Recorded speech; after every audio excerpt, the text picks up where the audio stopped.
ఇప్పుడు మామూలుగా ఓపెన్గా మాట్లాడటం, ఫ్రాంక్గా మాట్లాడటం, నిర్మోహమాటంగా మాట్లాడటం, లేదా ముఖం మీద గుద్దినట్టు మాట్లాడటం, ఇన్ని రకాలుగా ఉంటాయి. మాటలు అనేక రకాలు.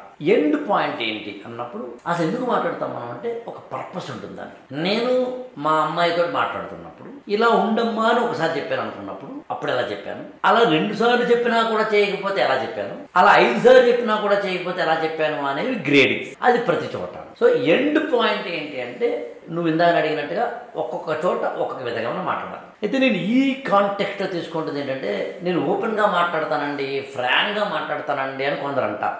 ఫ్రాంక్గా మాట్లాడటం వేరు, మొహం మీద గుద్దినట్టు మాట్లాడటం వేరు, ఎదుటి వ్యక్తి హర్ట్ అయ్యేలా మాట్లాడటం వేరు. ఫ్రాంక్గా మాట్లాడటం అంటే అర్థం నీ ఒపీనియన్ చెప్పేయడం కాదు.